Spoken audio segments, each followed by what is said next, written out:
¿Alguna vez has sentido que el cielo ha cerrado sus puertas justo cuando más necesitabas una respuesta? ¿Has experimentado esa sensación de vacío, ese silencio profundo que parece indicar que Dios se ha olvidado de tu dolor o que ha llegado demasiado tarde a tu situación?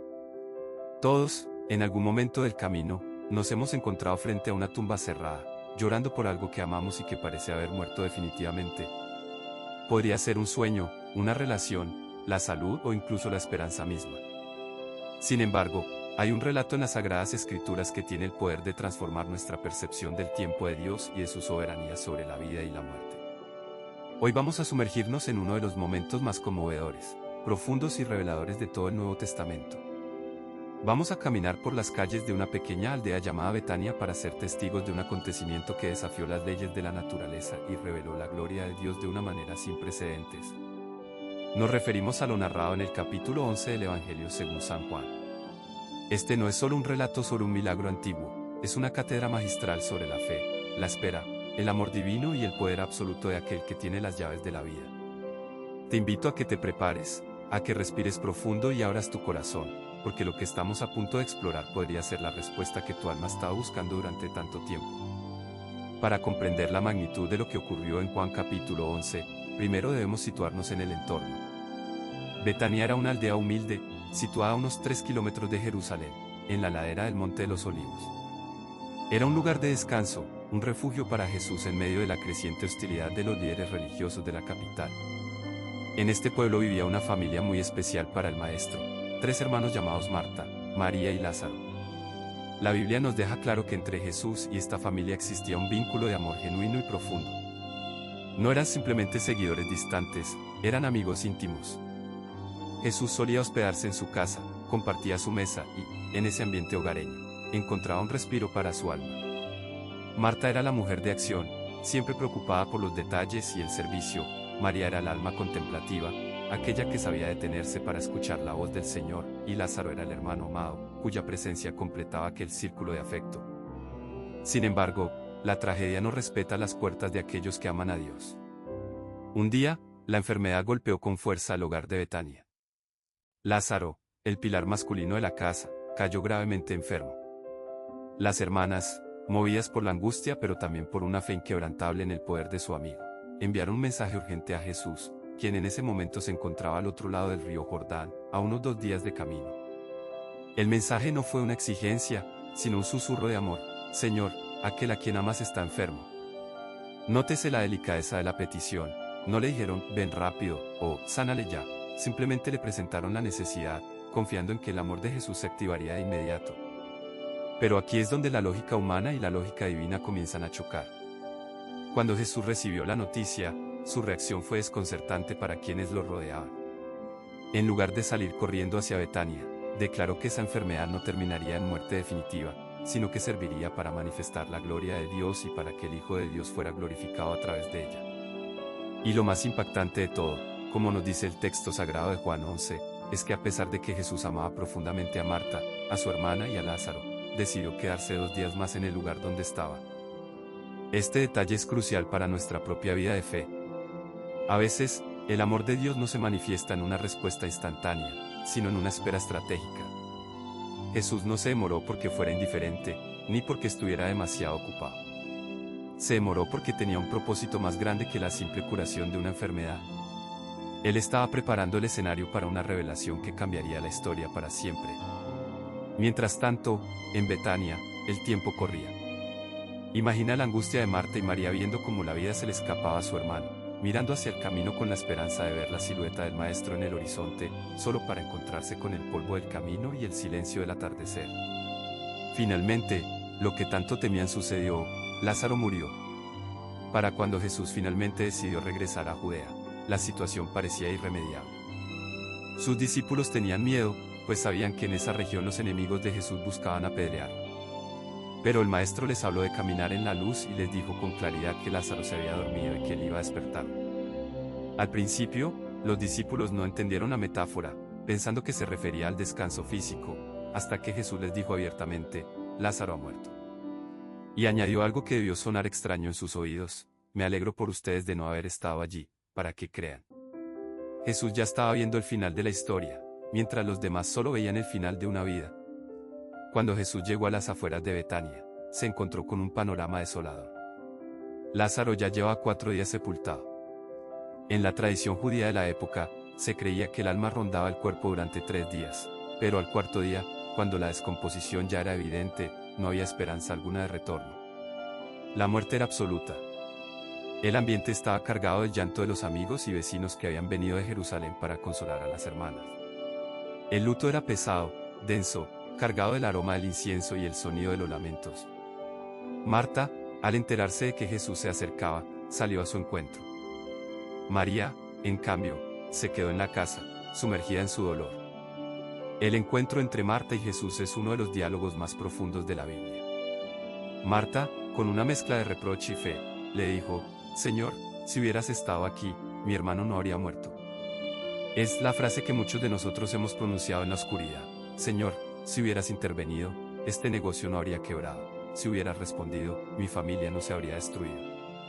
Pero incluso en su dolor, Marta añadió: pero incluso ahora sé que Dios te dará lo que le pidas. Jesús la miró a los ojos y le dio una promesa que hoy también es para ti: tu hermano volverá a vivir. Marta, pensando en la teología tradicional, respondió que sabía que resucitaría en el día final. Pero Jesús quería sacarla de un futuro lejano y traerla a un presente glorioso. Le dijo aquellas palabras que han resonado por 2 milenios: yo soy la resurrección y la vida. El que cree en mí, aunque esté muerto, vivirá, y todo aquel que vive y cree en mí, no morirá eternamente. En ese momento, Jesús se reveló no solo como un sanador o un profeta, sino como el dueño absoluto de la existencia. Él no da la vida como algo externo, Él es la vida en sí misma. Después de este intercambio, Marta fue a buscar a María. Cuando María se encontró con Jesús, cayó a sus pies y repitió las mismas palabras que su hermana, pero con una carga emocional diferente, bañada en lágrimas. Al verla llorar a ella y a los que la acompañaban, algo sucedió en el corazón de Dios hecho hombre. El texto de Juan 11 nos regala el versículo más corto y a la vez más profundo de la Escritura: Jesús lloró.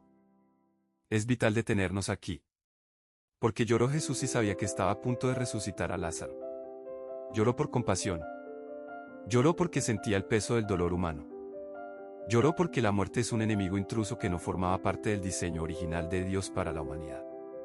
Esas lágrimas nos dicen que tenemos un Dios que se conmueve con nuestro sufrimiento, que no es un espectador distante de nuestras tragedias, sino que camina a nuestro lado y comparte nuestra tristeza. Sus lágrimas validan nuestro derecho a sufrir y nos aseguran que nunca lloramos solos. El grupo se dirigió entonces hacia el sepulcro. Era una cueva con una piedra colocada a la entrada. La tensión en el aire se podía cortar con un cuchillo. Algunos espectadores murmuraban: no pudo este que abrió los ojos al ciego haber evitado la muerte de su amigo. Las dudas humanas siempre asoman cuando estamos frente a la tumba. Pero Jesús, profundamente conmovido otra vez, se acercó y dio una orden que escandalizó a los presentes: quiten la piedra. Aquí aparece nuevamente la voz de la lógica y la precaución. Marta, siempre práctica, advirtió al maestro que el olor ya sería insoportable, pues habían pasado 4 días. Es la voz que nos dice: no lo intentes más, ya pasó demasiado tiempo, ese vicio está demasiado arraigado, esa herida es demasiado vieja para sanar. Pero Jesús le respondió con una frase que es el eje central de este capítulo: ¿no te he dicho que si crees, verás la gloria de Dios? Esta pregunta es el corazón del mensaje para tu vida hoy. Creer no es ver para entender, creer es confiar para ver lo que es imposible para los ojos humanos. Quitaron la piedra. El interior oscuro de la cueva quedó expuesto. Jesús levantó los ojos al cielo y dio gracias al Padre, no para convencerse a sí mismo, sino para que la multitud supiera que Él y el Padre son uno. Y entonces, con una voz que debió estremecer los cimientos mismos del Hades, gritó: Lázaro, sal fuera. Imaginen el silencio absoluto que siguió a ese grito. El latido del corazón de los presentes. Y de repente, un sonido de movimiento dentro de la cueva. Desde la oscuridad, apareció una figura envuelta en vendas de lino, con el rostro cubierto por un sudario. Lázaro, el hombre que estaba muerto, el hombre cuyo cuerpo ya debía estar reclamado por la tierra, salió caminando por su propio pie. Jesús, con una calma asombrosa, dio la orden final: desátenlo y déjenlo ir. Este acontecimiento, detallado con tanta precisión en el capítulo 11 de Juan, no fue solo un milagro de reanimación. Fue una declaración de guerra contra la muerte y un anticipo de lo que Jesús mismo haría pocas semanas después en su propia resurrección. Muchos de los que estaban allí, al ver esto, creyeron en él. Otros, sin embargo, corrieron a avisar a las autoridades, lo que aceleró el complot para llevar a Jesús a la cruz. Irónicamente, el acto de dar vida fue lo que selló su propia sentencia de muerte. Jesús estuvo dispuesto a morir para que nosotros, como Lázaro, pudiéramos salir de nuestras tumbas. Ahora, reflexionemos profundamente sobre lo que este capítulo significa para nosotros en el presente. La historia de Lázaro es la historia de cada ser humano que ha sentido que su situación ha llegado a un punto de no retorno. A menudo, Dios permite que lleguemos al cuarto día. Permite que nuestras soluciones humanas se agoten, que nuestras fuerzas se desvanezcan y que la piedra del destino parezca sellada para siempre. ¿Por qué lo hace? No por crueldad, sino para que cuando el milagro ocurra, no haya duda de que fue su mano y no la nuestra la que intervino. El cuarto día es el escenario donde la gloria de Dios brilla con más fuerza porque es el terreno de lo imposible. Tal vez hoy te encuentras en tu propio cuarto día. Has orado, has esperado, has enviado mensajes al Maestro diciendo, Señor, lo que amo se está muriendo, y parece que Él se ha quedado 2 días más lejos de ti. Quiero decirte que la demora de Dios no es una negación. Su reloj no se mueve por nuestras urgencias, sino por sus propósitos eternos. A veces, Él permite que algo muera para que pueda resucitar algo mucho mejor. Una salud restaurada es un milagro, pero una vida resucitada es un testimonio eterno. Piensa en las vendas de Lázaro. Él salió con vida, pero todavía estaba atado. Jesús dijo, desátenlo. Esto nos enseña que, aunque hayamos recibido la vida espiritual de Cristo, a menudo caminamos todavía con las vendas de nuestro pasado, con los sudarios de nuestros traumas, de nuestras culpas y de nuestras viejas costumbres. El milagro de la resurrección comienza con la voz de Jesús, pero el proceso de libertad a menudo involucra a la comunidad y a nuestra propia disposición de dejar que nos quiten los lazos que nos oprimen. Dios te da la vida, pero también te llama a caminar en libertad, a despojarte de todo peso que te impide correr hacia tu propósito. Fíjate también en la orden de quitar la piedra. Jesús pudo haber hecho desaparecer la piedra con un pensamiento o con una palabra, pero pidió a los hombres que lo hicieran. Dios hace lo que nosotros no podemos hacer, que es dar vida, pero espera que nosotros hagamos lo que sí podemos hacer, que es quitar los obstáculos que impiden su obra. ¿Cuál es la piedra que tienes que quitar hoy? Es la piedra de la incredulidad. Es la piedra del rencor. Es la piedra de un pecado oculto que bloquea la entrada de la luz en tu vida. Dios te pide que quites la piedra para que Él pueda llamar a lo que está muerto a salir a la luz. La reflexión que nos deja Juan 11 es que no hay situación tan oscura, ni olor tan desagradable, ni tiempo tan prolongado que el poder de la voz de Jesús no pueda transformar. Él es el mismo ayer, hoy y por los siglos. La misma voz que llamó a Lázaro desde el fondo de la cueva es la que hoy susurra a tu espíritu, sal fuera. Sal fuera de la depresión, sal fuera del miedo, sal fuera de la mediocridad, sal fuera del pecado que te consume. La vida que Jesús ofrece no es solo una promesa para el más allá, es una realidad para el más acá. La historia de Betania nos enseña que el amor de Jesús es tan grande que no puede evitar llorar con nosotros, pero su poder es tan inmenso que no puede evitar actuar por nosotros. Si estás pasando por un valle de sombra, recuerda que el buen pastor conoce el camino de salida.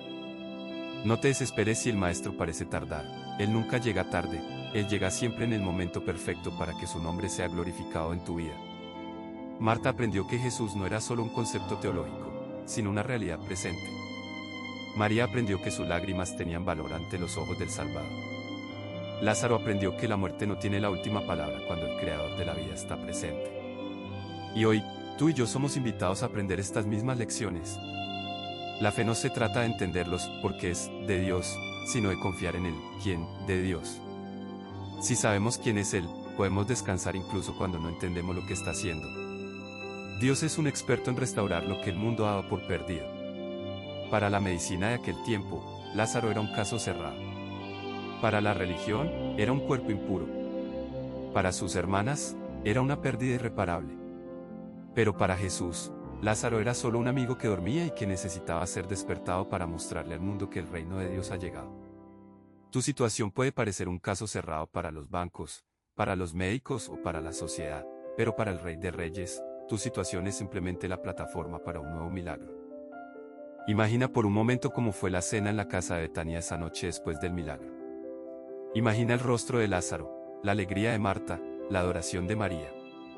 La casa que antes estaba llena de luto ahora rebosaba de una gratitud indescriptible. El aroma de la muerte fue reemplazado por el aroma de la vida y de la celebración. Ese es el futuro que Dios tiene preparado para aquellos que confían en Él. El llanto puede durar una noche, o incluso 4 días, pero la alegría viene con la voz del Señor por la mañana. Al meditar en este pasaje, debemos preguntarnos, ¿estamos dispuestos a confiar en Dios cuando los cielos están en silencio? ¿Estamos dispuestos a quitar la piedra incluso cuando tememos lo que vamos a encontrar detrás de ella? Jesús nos invita a una fe que trasciende las circunstancias. Nos llama a creer no solo en lo que Él puede hacer, sino en quién es Él. Él es el pan de vida, la luz del mundo, la puerta, el buen pastor, el camino, la verdad y, como vimos hoy, la resurrección y la vida. Que esta narración te abrace en este momento. Si te sientes olvidado, recuerda que Él te ama como amaba a Lázaro. Si te sientes decepcionado por la espera, recuerda que Él está preparando algo mayor que una simple mejora, está preparando una transformación total. La tumba no es tu destino final. El silencio de Dios no es su ausencia. Su aparente retraso es la preparación de tu testimonio más poderoso. A medida que cerramos esta reflexión, lleva contigo la imagen de la piedra rodada y la tumba vacía. Esa es la victoria que tenemos en Cristo Jesús. No importa cuán profundas sean las vendas que te aten, ni cuán pesada sea la losa que te cubra, el Maestro está a la puerta de tu vida, llamándote por tu nombre. Escucha su voz, atiende a su llamado y prepárate para caminar en una vida nueva, porque el que comenzó la buena obra en ti es fiel para completarla. Que la paz que sobrepasa todo entendimiento guarde tu corazón y tu mente. Que la esperanza de la resurrección ilumine tus días más oscuros y que siempre recuerdes que, para Dios, nunca es demasiado tarde. Él es el dueño del tiempo y de la eternidad, y tu vida está segura en sus manos llenas de gracia. No temas, solo cree, y verás la gloria de Dios manifestarse en cada rincón de tu existencia. Que este mensaje sea una semilla de vida en tu alma, que crezca y dé frutos de fe, esperanza y amor. Porque en Cristo, la muerte ha sido vencida, la tumba ha sido abierta y la vida eterna ha comenzado para todo aquel que pone su confianza en el Hijo de Dios. Camina hoy con la frente en alto, sabiendo que tu Redentor vive y que, al igual que Lázaro, tú también has sido llamado de las tinieblas a su luz admirable. Si amas a Dios, suscríbete ahora y deja tu like.